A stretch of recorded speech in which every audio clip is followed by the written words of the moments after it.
मैं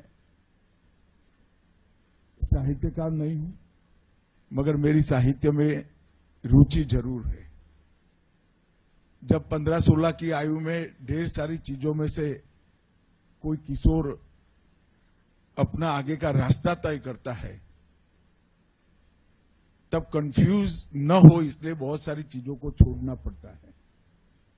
तो 15-16 की आयु में ही मैंने इतिहास का अध्ययन और साहित्य दोनों को छोड़ दिया था, क्योंकि मेरा रास्ता मैंने अलग चुना था, मेरे काम का रास्ता भी अलग था।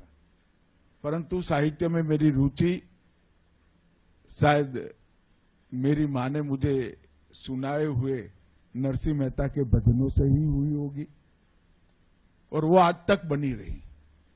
और मैं मानता हूं कि साहित्य ने हमारे देश के इतिहास में, कम से कम हमारे देश के इतिहास में, दुनिया भर में भी हो सकता है, परंतु हमारे देश के इतिहास में देश के लिए साहित्य ने बहुत कुछ किया है। जब घनघोर अंधेरी रात्रि जैसा देश का कालखंड था, तब भी भक्ति साहित्य ने हमारे धर्म, स्वतंत्रता और संस्कृति तीनों दियों को जलाकर रखा था। कोई इसको भांप नहीं पाया, और शासन बदला, किसी ने विरोध नहीं किया, मगर जब हमारे धर्म, हमारी संस्कृति और हमारे साहित्य को किसी ने भी छूने का प्रयास किया, इसके खिलाफ समाज स्वयं जागकर खड़ा हुआ और उसको परास्त करने का काम किया। तो हमारे समाज की साहित्य, ये हमारे समाज की एक प्रकार से आत्मा है। साहित्य को प्राचीन से आधुनिक तक ले आना बहुत बड़ी काम है। स्थानीय से वैश्विक बनाना भी बड़ा काम है, और उसी के माध्यम से व्यक्ति को राष्ट्र और समष्टि के साथ जोड़ना भी बड़ा काम है। बहुत छोटी सी पुस्तक है, मगर ये पुस्तक में ये प्रयास दिखाई पड़ता है, और साच अर्थ में मैं इसलिए आशुतोष जी को बहुत बहुत बधाई देना चाहता हूं। मित्रों, आज जब मैं यहां आया हूं, तब आशुतोष अग्निहोत्री एक सनदी अधिकारी हैं, IAS अफसर हैं, और मैं मानता हूं कि सनदी अधिकारियों की ट्रेनिंग में ही आमूलचूल परिवर्तन करने की जरूरत है। ढेर सारी चीजों की ट्रेनिंग तो दी ही जाती है आप लोगों को, वो बहुत उपयोगी भी है, देश के लिए है, आपके व्यक्तिगत जीवन के लिए भी है, और एडमिनिस्ट्रेशन के लिए भी है।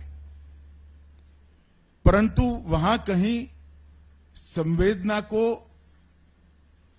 हमारी व्यवस्था में प्रस्तापित करने की ट्रेनिंग बहुत कम दी जाती है, क्योंकि ट्रेनिंग का मॉडल जब बना होगा वो अंग्रेजों के काल से लिया हुआ मॉडल है। और मेरा मानना है, कोई भी शासक, कोई भी प्रशासक संवेदना के बगैर जब शासन करता है तो वो उसके उद्देश्य को प्राप्त नहीं कर सकता है।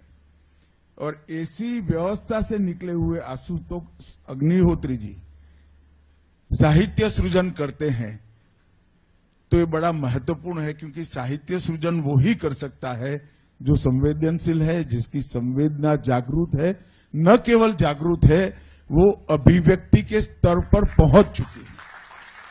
गोविंद मोहन जी ने हिंदी के प्रति चिंता व्यक्त की, हिंदी की पूरी यात्रा का बहुत अच्छे से वर्णन किया, अभ्यासपूर्ण वर्णन किया, मगर मैं थोड़ा उनसे असहमत हूं।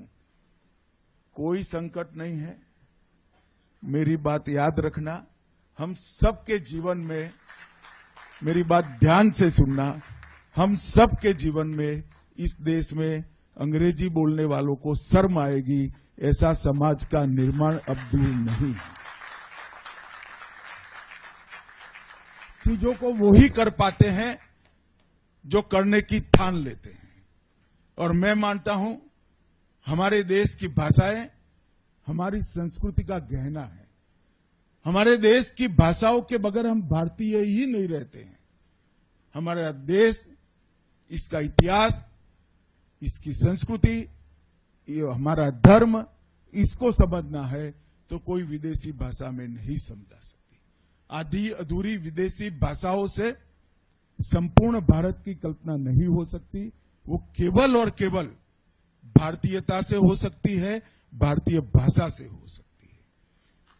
मुझे पूरा बोध है कि लड़ाई कितनी कठिन है, मगर पूरा विश्वास है कि लड़ाई भारत का समाज जीतेगा और फिर से एक बार आत्मगौरव के साथ हमारी भाषाओं में हम हमारा देश भी चलाएंगे, सोच भी करेंगे, शोध भी करेंगे, नतीजे भी निकालेंगे और विश्व का नेतृत्व भी करेंगे। इसमें कोई संशय किसी को रखने की जरूरत नहीं। मित्रों, मोदी जी ने अमृत काल के लिए पंच प्राण की नींव रखी है। विकसित भारत का लक्ष्य रखना, गुलामी के हर अंश से मुक्ति प्राप्त करना, अपनी विरासत पर गर्व करना, एकता और एकजुटता को समर्पित रहना और हर नागरिक में कर्तव्य की भावना को प्रदीप्त करना, ये पंच प्रण आज मैं देश भर में घूमता हूं। मैं घुमंतु प्राणी हूं, देश भर में घूमता हूं, खुद लोगों के संवाद भी करता हूं। आज ये पंच प्रण एक नेता ने देश की जनता के सामने रखा हुआ लक्ष्य नहीं है, 130 करोड़ लोगों का ये संकल्प बन चुका है। इसीलिए मैं कहता हूं कि 2047 में विश्व में हम सर्वोच्च स्थान पर होंगे। इसमें हमारी भाषाओं का बहुत बड़ा योगदान भी होगा और हमारी भाषाएं न केवल भारत, विश्व कल्याण के लिए भी उपलब्ध कराने में तकनीक के आधार पर हम सफल होंगे। मैं फिर से एक बार आशुतोष अग्निहोत्री जी को बहुत बहुत बधाई भी देता हूं और शुभकामनाएं भी देता हूं कि आप इसी प्रकार के साहित्य का सृजन करते रहिए और इस सृजन के माध्यम से विशेषकर जो देश की व्यवस्था से जुड़े हैं, जो एडमिनिस्ट्रेशन में जुड़े हैं, इन नए बच्चों को भी इस दिशा बताते रहिए। ऐसी मेरी शुभकामना देकर मेरी वाणी को विराम देता हूं। धन्यवाद।